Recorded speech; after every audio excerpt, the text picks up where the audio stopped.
Happiness Moment di kesempatan sore hari ini. Silakan Ibu Sari. Yes, oke. Terima kasih untuk waktu yang saudara berikan untuk diberkati lebih lagi dengan firman Tuhan. Mari kita berdoa bersama-sama. Haleluya. Kami bersyukur buat hari ini. Kami percaya bahwa berkat ini punya kami. Oleh karena itu tajamkan telinga roh kami. Tajamkan mata roh kami. Apa yang kami baca, apa yang kami dengar. Kami percaya, kami dikuatkan, kami diberkati. Dan biarlah roh Allah berkuasa atas kami. Diberkatilah tubuh jiwa roh kami. Diberkatilah ruang area yang kami gunakan. Diberkatilah semua modulasi suara dimanapun kami sedang membuka channel dari Love Jogja FM di program Happiness Moment. Kami bisa mendengar dengan baik dan biarlah kami diberkati lebih dan lebih lagi dalam nama Tuhan Yesus. Mari berfirman Bapa, kami siap diberkati. Haleluya. Amin, amin. Iya saudara, bicara tentang perkataan ya, bahwa tanpa kita sadar apa yang kita dengar dari kata-kata orang itu bisa membuat semangat, tapi juga sebaliknya membuat patah semangat. Dan ini paling penting bahwa kita juga yang memberikan perkataan juga kepada orang-orang. Sebelum kita mengucapkan apapun itu, kita harus bisa mensortir dulu. Apakah kata-kata saya ini memberikan semangat, membangun, dan seterusnya. Dan kita mesti mengerti bahwa kata-kata yang baik, yang membangun, walaupun ini bukan bicara nada ya saudara ya, karena memang orang Jawa sama orang Medan tentu nada suaranya berbeda. Tapi hatinya, nah ini dia kan. Jadi bukan saya lagi bicara tentang modulasi suara, tapi yang saya katakan adalah apa yang dikeluarkan dari perkataan kita. Nah itu ya, apa yang kita ucapkan itulah yang bisa memberikan semangat atau sebaliknya memberikan satu hati yang jadi galau, jadi nggak semangat dan seterusnya. Kita mesti belajar untuk mengerti, karena hari-hari ini saya percaya bahwa kita semua mau untuk saling mendukung, saling support, saling memotivasi, dan penting untuk kita mengatakan apa yang menjadi bagian penting untuk menyegarkan tulang-tulang, menyembuhkan mereka yang sakit, memberikan solusi dan seterusnya. Oleh karena itu bila firman Tuhan hari ini memberikan kita satu semangat untuk mengerti bahwa perkataan kita ini punya kuasa. Mari kita baca sebentar dalam firman Tuhan Yesaya pasal yang ke-50. Saudara yang ikut channel Love Jogja FM dalam program Happiness Moment, mungkin lagi di mobil, di kantor, bahkan di rumah. Come on, mari kita belajar sama-sama ya. Yesaya pasal 50 ayat 4 dan ayat yang ke-5. Mari kita belajar. Haleluya. Tuhan Allah telah memberikan kepadaku lidah seorang murid, supaya dengan perkataan aku dapat memberi semangat baru kepada orang yang letih lesu. Setiap pagi ia mempertajam pendengaranku untuk mendengar seperti seorang murid. Tuhan Allah telah membuka telingaku dan aku tidak memberontak, tidak berpaling ke belakang. Luar biasa ya, firman Tuhan ini sangat dahsyat buat kita ya. Dan kita mengerti bahwa Tuhan itu setiap hari waktu kita bangun, sebenarnya waktu kita membaca firman, demikianlah dia mempertajamkan telinga roh kita untuk kita semakin disiram dengan kekuatan firman, dan kita juga bisa menjadi berkat bagi orang lain ya. Makanya dalam Yesaya pasal yang ke-50 tadi kita baca dengan sangat jelas bahwa setiap hari ya Tuhan memberikan kepada kita satu semangat untuk menjadi seorang murid dengan lidah yang membangun, yang membangkitkan semangat perkataan kepada mereka yang sedang letih lesu ya. Dan kita tahu mungkin tetangga kita, keluarga kita, mereka semua sedang letih lesu karena banyak pergumulan, banyak persoalan. Tetapi bagaimana kita menjadikan perkataan kita ini ya, perkataan yang membangun dan menguatkan sesama kita. Ya, ada banyak orang bahkan tidak punya niat untuk hidup lagi. Bayangkan saudara, cuma gara-gara perkataan. Bahkan kalau kita lihat di televisi pernah terjadi beberapa bulan yang lalu, cuma gara-gara perkataan saudara, dia langsung bunuh diri. Wow, ini ngeri sekali. Jadi saudara harus mengerti bahwa perkataan ini ya bisa memulihkan orang, tapi juga bisa merusak jiwa seseorang. Ya, apakah perkataan kita membangun, membangkitkan semangat orang-orang sekitar kita? Ya, kiranya perkataan ini menjadi kekuatan. Saya percaya orang-orang yang sedang letih lesu, beban berat, mereka pun akan dikasih semangat untuk bangkit. Mereka yang nggak bisa menjadi orang-orang yang akhirnya bisa. Mereka yang jadi orang-orang yang sepertinya nggak ada semangat untuk melangkah, menjadi orang-orang yang punya motivasi untuk melangkah. Dan itulah yang Tuhan inginkan, saudara, ya, bahwa kita hari-hari ini harus nggak boleh acuh tak acuh dengan perkataan kita. Rasanya apa yang di pikiran kita langsung keluar aja. Nggak boleh seperti itu. Belajar untuk tenang dan sortir dulu, karena apa yang orang dengar dari kita itu bisa membangkitkan semangat, menguatkan mereka, atau sebaliknya, tergantung kita. Ada banyak rumah tangga juga yang retak hubungannya cuma oleh karena perkataan-perkataan yang salah dari seorang suami kepada istrinya, atau dari orang tua kepada anak-anak, sehingga rumah tangga dan keluarga semakin retak. Kejadian-kejadian dari perkataan-perkataan yang tidak bisa disortir atau membangun itu akhirnya semakin hari membuat orang-orang semakin menderita. Kebayang gak, kita pernah dengar tetangga kita yang mungkin, maaf kata, saling maki-maki, saling menjatuhkan, dan apa yang terjadi? Bahkan dengan kata-kata itu mereka bisa mengambil senjata tajam dan saling menyakiti. Wow, mengerikan sekali, ya. Bahkan bukan cuma itu, apa yang di pikiran kita, ya, apa yang ada di dalam hati kita, kadang-kadang itu kita lampiaskan di dalam WhatsApp, lalu kita WA orang-orang sekitar kita dengan kata-kata yang tidak baik, tidak membangun. Ini pun sebenarnya adalah pekerjaan dari hati kita yang tak terkontrol dan dikuasai oleh si jahat. Kita mesti belajar untuk bisa menguasai seluruh keadaan kita, terutama apa yang keluar dari perkataan kita. Dan saya percaya bahwa orang-orang yang mengalami hidup baru, ya, di dalam Kristus, sepatutnya mereka memberikan kata-kata yang penuh dengan rasa damai. Haleluya. Rasa yang tenang. Haleluya. Rasa yang memberikan satu semangat. Saat dia merasa dia sudah nggak ada jalan keluar, tapi dia mulai merasakan bahwa ada semangat yang mengalir, sehingga dia memacu dirinya untuk terus percaya dan berharap kepada Tuhan yang punya langit dan bumi. Nah, ini yang perlu hari-hari ini saudara dan saya mesti banyak belajar untuk mengerti apa yang kita katakan hari-hari ini. Saya coba tanyakan sebentar buat saudara semua yang sedang mendengarkan program Happiness Moment hari ini aja, ya.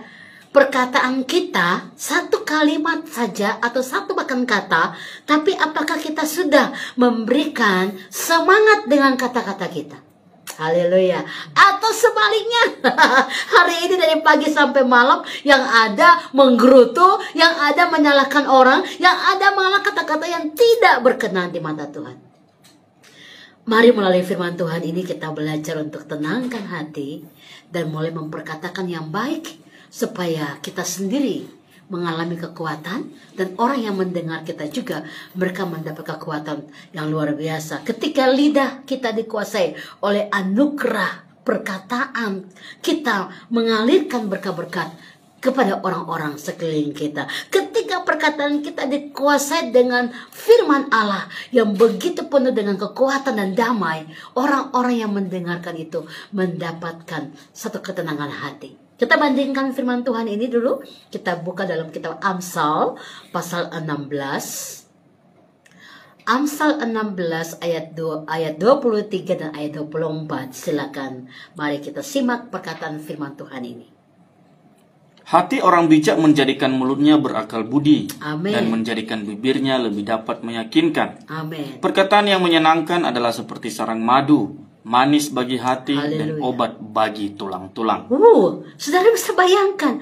Jadi perkataan kita itu bisa menjadi obat bagi tulang-tulang yang sedang mengalami remuk atau bahkan sakit. Ya, tapi perkataan kita bisa menyembuhkan seseorang. Ini luar biasa. Ya, makanya kita perlu belajar untuk mengintrospeksi apa yang keluar setiap hari dalam perkataan ini. Sekalipun mungkin Anda sedang berjalan dalam persoalan-persoalan yang begitu sulit, tapi jaga supaya perkataan ini tidak membuat Anda semakin dipersulit. Haleluya, ya.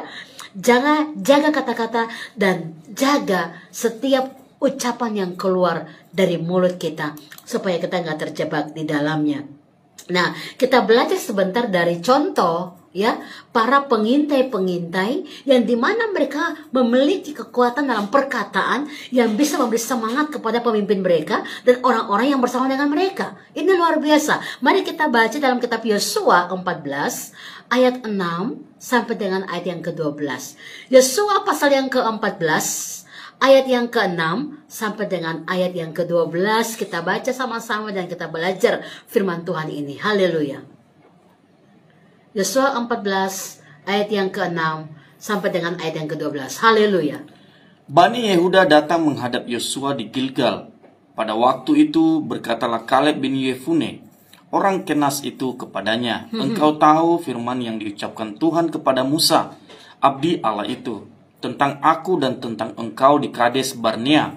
Aku berumur 40 tahun ketika aku disuruh Musa hamba Tuhan itu dari Kades Barnea untuk mengintai negeri ini. Dan aku pulang membawa kabar kepadanya yang sejujur-jujurnya. Sedang saudara-saudaraku yang bersama-sama pergi ke sana dengan aku membuat tawar hati bangsa itu. Aku tetap mengikuti Tuhan Allahku dengan sepenuh hati.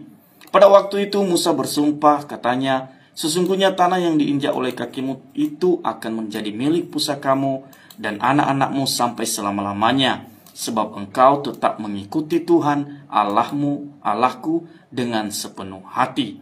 Jadi sekarang sesungguhnya Tuhan telah memelihara hidupku seperti yang dijanjikannya. Kini sudah 45 tahun lamanya sejak diucapkan Tuhan firman itu kepada Musa. Dan selama itu orang Israel mengembara di padang gurun. Jadi sekarang telah berumur 85 tahun aku hari ini. Pada waktu ini aku masih sama kuat seperti pada waktu aku disuruh Musa. Seperti kekuatanku pada waktu itu, demikianlah kekuatanku sekarang untuk berperang dan untuk keluar masuk. Oleh sebab itu berikanlah kepadaku pegunungan yang dijanjikan Tuhan pada waktu itu. Sebab engkau sendiri mendengar pada waktu itu bahwa di sana ada orang enak dengan kota-kota yang besar dan berkubu. Mungkin Tuhan menyertai aku sehingga aku menghalau mereka seperti yang difirmankan Tuhan. Lalu Yosua memberkati Kaleb bin Yefune dan diberikannya lah Hebron kepadanya menjadi milik pusakanya. Itulah sebabnya Hebron menjadi milik pusaka Kaleb bin Yefune orang Kenas itu sampai sekarang ini, karena ia telah tetap mengikuti Tuhan Allah Israel dengan sepenuh hati. Luar biasa. Nah, mari kita belajar sebentar melihat ini, bahwa orang bisa berkata yang baik dan memberikan kata-kata yang semangat atau motivasi yang semangat. Rupanya satu kuncinya, orang kita ini bisa ngomong positif. Kenapa? Karena pikiran kita positif, ya kan? Jadi orang bisa berkata yang baik tadi, memotivasi orang karena apa? Dia dikuasai dalam pemikiran yang positif. Saya rasa sulit sekali kita tidak akan pernah bisa bicara yang membangun, memotivasi orang kalau kita itu pikirannya hanya negatif. Sulit, saudara. Yang keluar juga pasti negatif. Ya, tetapi kita belajar dari seorang Kaleb di sini, Kaleb bin Yefune, seorang yang benar-benar dia tahu bahwa hidupnya di usia 40 tahun, dia bergaul karib dengan Tuhan, dia mendapat pesan Tuhan dengan luar biasa. Dan sekarang usianya 85 tahun, dia tetap berkata bahwa Tuhan itu luar biasa. Kenapa? Usia boleh bertambah, tetapi motivasi diri nggak pernah berubah. Ini dahsyat banget. Kembali lagi, karena kekuatan positive thinking kita. Nah, Kaleb bisa mengalami berkat Tuhan yang double porsi. Kenapa? Karena dia menjaga pikirannya untuk tetap positif. Lalu dia bisa menguatkan hamba Allah Musa dan semua orang-orang karena pikirannya positif. Jadi saya percaya sekali dengan ayat yang kita baca ini, orang-orang bisa berkata yang baik, yang memotivasi karena pikirannya positif. This is point, saudara. Haleluya. Ini poin paling penting. Coba cek and recheck. Kalau hari-hari ini yang ada hanya marah-marah, benci-benci, bersungut-sungut, coba apakah Anda ini orang yang positif atau negatif? Saya percaya kita mengeluh karena kita sudah negatif duluan, kan? Ada ketakutan, ada kecemasan. Kita somot worry-nya, kita khawatirnya terlalu banyak, gitu saudara ya. Sehingga kita akhirnya jadi orang-orang yang pesimis, yang negatif. Dan kalau udah seperti itu, pasti yang keluar dari mulut kita juga kata-kata yang bersungut-sungut, yang negatif. Aku nggak bisa, ya gimana, aku udah kayak begini, dan seterusnya. Dan ini membahayakan kita kalau kita membiarkan diri kita dengan pikiran-pikiran yang negatif, kita tidak akan pernah bisa berkata yang positif. Tapi kalau saudara belajar mendengarkan firman Tuhan dan kesaksian dari seorang Kaleb, ya, walaupun bertambah-tambah usia, tapi lihat kekuatan positif thinkingnya, hidupnya yang bergaul karib dengan Tuhan, membuat dia selalu memberikan kata-kata yang membangun, yang memotivasi, sehingga orang-orang yang tadinya cemas, orang-orang yang tadinya khawatir, mereka semua mendapatkan kekuatan untuk berkata, oh iya ya, Tuhan sudah pernah berjanji, dan dia pasti akan menggenapi, dan kita semua di akhir zaman, kita butuh kata-kata yang motivasi seperti ini, kata-kata yang positif seperti ini. Jangan biarkan pikiran saudara negatif. Jangan biarkan perkataan-perkataan yang merusak jiwa saudara sendiri terjadi. Tapi hari ini semua kita harus belajar untuk menaklukkan diri kita pada setiap perkataan-perkataan yang membangun, yang memberikan kekuatan, yang memberikan pengharapan. Ya, emang tadi waktu baru masuk langsung Pak Anton berkata di pembukaan tadi, ada pepatah berkata, mulutmu adalah harimau. Ya, itu perkataan pepatah saudara ya.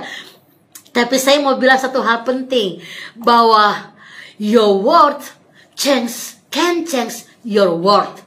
Perkataanmu bisa mengubah duniamu. Amen. Kalau perkataan saudara setiap hari adalah hal-hal yang positif, yang membangun, saya perkatakan juga hari ini, terjadilah seperti perkataanmu. Karena itu adalah kuasa dari perkataan yang berkata firman Allah terlalu kuat dalam kehidupannya. Yes, saya yakin semua kita tinggal dalam firman Allah. Oleh karena itu jangan biarkan ungkapan ini terjadi. Mulutmu adalah harimau. Kita berkatakan sesuatu dan kita diserang oleh perkataan kita sendiri. Itu maksudnya. Ada banyak orang mengalami hal seperti itu, bukan? Apa yang kita perkatakan itu yang terjadi dalam diri kita. Mulut kita adalah harimau kita. Itu mengerikan sekali, ya. Namun kita mesti mengungkapkan tadi, perkataan kita bisa mengubah dunia apapun situasinya, ya. Jangan pernah kita mengambil bagian yang bukan bagian kita untuk merusak hidup kita sendiri, bahkan orang lain. Alkitab menjelaskan bahwa manusia diciptakan sebagai bagian dari gambar dan rupa Allah yang sangat-sangat mulia. Oleh karena itu, perkataan-perkataan kita yang percaya kepada Tuhan, makanya nanti kita akan belajar. Jangan sampai mulut yang satu mengatakan kutuk, mulut yang satu mengatakan berkat.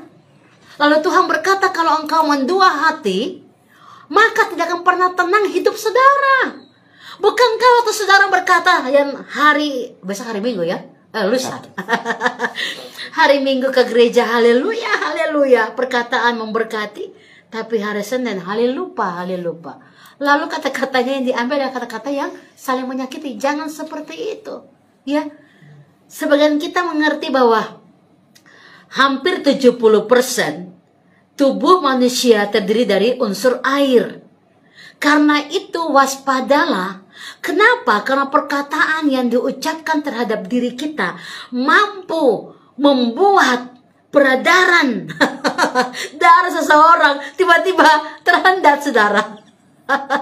Dan dia akhirnya menjadi shock. Marah yang tidak bisa terkontrol oleh karena kata-kata kita. Ya, apa yang diperkatakan, diucapkan terhadap diri kita maupun terhadap orang lain tanpa sadar akan diserap dan tersimpan. Dan dalam jangka panjang waktu yang berjalan, akhirnya dampaknya nggak bagus bagi kesehatan tubuh kita. Bayangkan sama seperti begini, kalau kita punya palang air, ya. Kemudian di dalamnya ada kotoran-kotoran, paling sering terjadi adalah apa? Banyak lumut-lumutnya. Lalu kita buka keran, yang keluar dari keran air itu juga ikut lumut-lumutnya. Kan gak enak, kita mau masak nasi ada air yang keluar tapi juga ada lumut. Gak enak. Apa yang Anda harus lakukan? Kita pasti akan membersihkan dulu seluruh saluran air itu supaya yang keluar adalah air yang bersih dan bahkan kita bisa minum air itu, bukan? Nah, ini yang terjadi sebenarnya. Dari sumber kekuatan firman itu kita bisa mengalirkan hal-hal yang baik. Tapi waktu saudara membiarkan diri saudara dengan hal-hal yang jadi kehampaan, kata-kata sia-sia maksudnya, ya, perbuatan-perbuatan yang menyakitkan diri sendiri, itu berarti tanpa sadar saudara sudah menghendak dan membiarkan ada penghalang-penghalang berkat sesungguhnya mengalir buat kita. Waktu kita memperkatakan yang tidak baik bagi orang lain, tanpa sadar kita sedang membuat dia tidak sehat dengan tubuh jasmaninya. Karena akhirnya perkataan itu terngiang-ngiang saat dia pingin tidur, dia nggak bisa tidur karena kata-kata itu menyiksa dia. Saudara pernah merenungkan itu, maka saudara mungkin pernah mengalami itu, ya.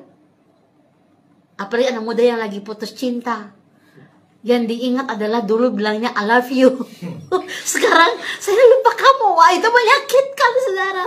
Sehingga dia nangis bukan karena indahnya kata-kata awal, tapi karena kata-kata terakhir itu. Putus kita. Nah itu saudara, banyak kata-kata yang tidak baik. Ini juga sama untuk anak muda yang mendengar program Happiness Moment mungkin. Jangan banyak memberikan janji kepada lawan jenis saudara kalau Anda belum bisa mempertanggungjawabkan. Karena nanti akhirnya waktu nggak bisa bertanggung jawab, saling menyakiti. Dan akhirnya merusak jiwa saudara. Ya, bila seorang mau menginginkan hari-harinya baik. Jadi kalau saudara kita ingin hari-hari kita baik adanya. Setiap hari baik. Ini saya mau jelaskan buat saudara semua. Entah Anda hamba Tuhan, entah Anda jemaat biasa, mari umat Allah kita serba segambar dengan Tuhan punya kuasa. Makanya kalau kita ingin melihat hari-hari kita baik, ya, jaga perkataan kita. Saudara, mari kita baca 1 Petrus 3 ayat yang ke-10. 1 Petrus 3 ayat yang ke-10. Ya, tanpa sadar kita membiarkan kata-kata kita sia-sia sehingga kita nggak diberkati. Bersungutnya terlalu banyak daripada bersyukur. Mari, 1 Petrus 3 ayat yang ke-10. Haleluya. Demikian firman Tuhan. Siapa yang mau mencintai hidup dan mau melihat hari-hari baik. Stop dulu. Apakah kita mau mencintai hidup kita? Amin. Mau melihat hari-hari kita baik adanya? Amin. Ini dia poinnya. Ia harus menjaga lidahnya terhadap yang jahat. Menjaga lidah terhadap yang jahat. Kata-kata yang suka bersungut-sungut. Kata-kata yang hopeless, putus pengharapan. Kata-kata yang bilang bagaimana bisa bla bla bla bla bla. Saya semangat karena kita harus memberikan kata-kata yang membangun. Amin. Haleluya. Dan bibirnya terhadap ucapan-ucapan yang menipu. Suka menipu aja. Pacaran kerjanya menipu aja. Punya pacar 10, semuanya ditipu. Karena akhirnya 10-nya diputuskan. Ini bahaya saudara. Come on. Anak muda, mungkin saya ketawa, tapi kita jangan merusak jiwa orang lain dengan kata-kata banyak janjinya. Ya, ini banyak yang mencalonkan diri juga kader-kader politik. Jangan hanya janji-janji saja saudara. Kalau Anda ingin melihat hari-harinya baik, ini serius. Ini firman Allah ya, bukan Sarah yang sampaikan. Tapi saya harus tegaskan ini buat saudara, biar saudara melek dan saudara mencintai hidupmu. Bahagialah hari-harimu karena engkau menjaga kata-katamu dari yang jahat, dari kata-kata yang menipu. Haleluya. Kalau mendengar saya dan lagi live di YouTube dan di Facebook, ambil tangan kanan dan bilang, Tuhan, kuduskan perkataanku dalam nama Yesus. Lidah mulutku dikuduskan dalam nama Yesus. Saudara yang mendengarkan juga di radio dimanapun saudara berada, ambil tangan kanan ini dan bilang, Tuhan kuduskan lidah mulut saya, perkataan yang baik. Makanya begini, hari-hari kita kadang-kadang sepertinya susah. Saudara pernah lihat rel kereta api kalau lagi jalan di relnya? Ya, serut, susah, dia tarik nafas. Di setiap persimpangan pasti dia tarik nafas dulu. Susah. Jangan seperti itu. Ya, hidup ini diberkati oleh Tuhan dengan luar biasa. Amin. Ada nafas, ada kekuatan, bisa makan, minum, semua adalah berkat Tuhan. Amin. Bahkan Pengkhotbah 5 berkata orang bekerja dan menikmati, itu pun adalah pemberian Tuhan. Kalau Anda bekerja nggak nikmati berarti bahaya. Inikah yang kita harus jalani, kata-kata yang dikatakan kata-kata baik, hari-hari baik? Tidak, saudara. Jadi kalau saudara ingin mencintai hari-harimu baik, Mungkin minggu lalu banyak bersungutnya. Setahun lalu Anda berdoa sama Tuhan, bilang, Tuhan kok lama sekali ya engkau nggak dengar doa saya. Bukan Tuhan nggak dengar. Setiap doa kita Tuhan mendengar. Tapi mungkin Tuhan boleh menjawab, karena kata-kata kita menghalangi berkat Tuhan. Apa? Kata-kata suka bersungut-sungut. Saya ulangi lagi, siapa yang mau mencintai hidup dan mau melihat hari-hari baik, karena memang hari yang Tuhan kasih buat kita itu baik-baik adanya. Amin. Amin. Yang merusak siapa? Perkataan kita sendiri yang merusak itu. Ya. Maka kita harus menjaga lidah kita terhadap yang jahat dan bibir kita terhadap ucapan-ucapan yang menipu. Menipu itu nggak cuma menipu orang, tapi firman Tuhan bilang ya, kita bilangnya tidak. Kita memutarbalikkan firman. Ada satu kesaksian, saudara, dalam kelas home care character building, seorang ibu berkata begini, saya sharing sedikit di kelas ini. Saya dipukul oleh suami saya, katanya, saudara. Dan saya merasa bahwa hidup saya nggak berarti. Lalu saya lari dari rumah. Dan saya sampai di rumah satu hamba Tuhan. Saya lari ke teman saya yang hamba Tuhan. Dan teman saya ini, dia nggak mendoakan saya. Tapi dia bilang, kamu di kamar ini, kamu berdoa sendiri ya. Dan tiba-tiba saat saya berdoa, saya dapat firman Allah yang berkata, rancanganku kepadamu bukan kecelakaan, tapi rancangan damai sejahtera. Lalu dia berkata, ini Tuhan engkau berkata, rancanganmu kepadaku damai sejahtera, tapi mengapa aku mengalami kecelakaan? Dipukul sama suami. Dia menangis dengan firman Tuhan itu. Dan saat dia berdoa dengan firman itu, mengapa aku mengalami kecelakaan? Dia merasa Tuhan peluk dia saat dia berdoa. Dan Tuhan berkata, anakku, aku tetap mengasihimu. Mungkin yang harus diubah adalah kata-katamu kepada suamimu. Walaupun dia kasar, walaupun dia berbuat salah, jangan engkau berkata-kata yang tidak baik. Supaya suamimu bisa melihat yang baik daripadamu. Dan dia diselamatkan. Kita bandingkan ayat yang saya sampaikan ini ya. 1 Petrus 3, ayat 1 dan 2. Kita baca ini. Tanpa kata-kata, kita bisa menangkan seseorang karena sifat karakter kita.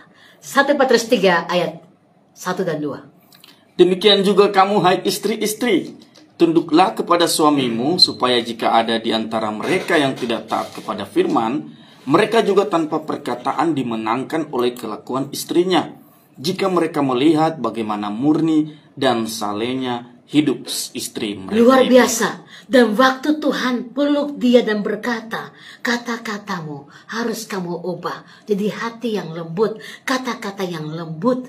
Dan dia akhirnya minta ampun sama Tuhan. Dan apa yang terjadi? Saat dia minta ampun sama Tuhan, Tuhan membuat suaminya datang mencari dia dan mereka kembali dipulihkan. Luar biasa. Sama seperti ada yang kita barusan baca. Tanpa kata-kata kita bisa menangkan suami kita kalau mereka melihat kelakuan kita yang begitu sangat soleh dan sangat baik sekali. Jadi saudara harus mengerti yang kita baca dalam kitab Petrus tadi, hidup dan mati dikuasai oleh lidah.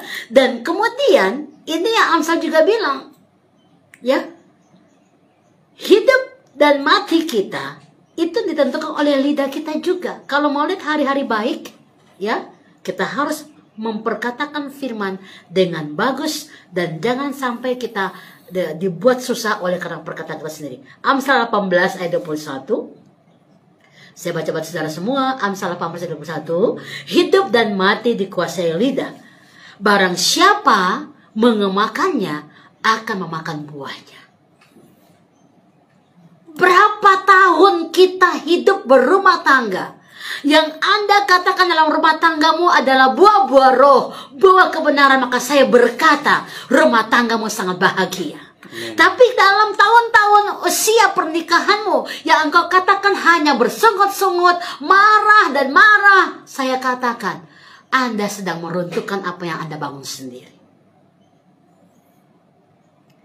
Bila firman Tuhan ini meneguhkan kita kembali untuk mengerti, jangan ada perkataan yang kotor keluar dari mulutmu, tetapi pakailah perkataan yang baik untuk membangun di mana perlu, supaya mereka yang mendengarnya beroleh kasih karunia, karena iman itu timbul dari perkataan. Kitab Efesus 4 ayat 9 berkata demikian. Oleh karena itu, kita perlu membangun dengan kata-kata yang baik, supaya orang-orang yang mendengar, mereka pun dibangun, dikuatkan, dan mereka mendapat kasih karunia Tuhan. Dalam sebuah terjemahan yang lain, dalam kitab Efesus 4 ayat 29, kita baca sebentar dulu ya. Efesus 4 ayat 29.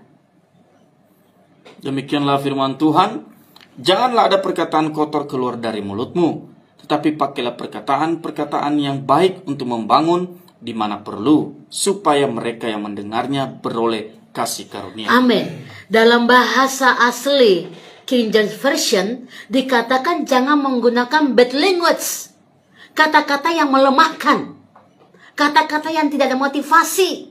Perkataan kotor itu adalah bad language, kata-kata yang tidak memberikan satu semangat. Apalagi kalau Anda berbicara kepada orang, dan orang itu bicara kepada orang yang Anda nggak suka. Jangan mengatakan kata-kata yang bad language tadi, ya, yaitu bahasa yang buruk, kosakata yang nggak baik. Jangan, ya.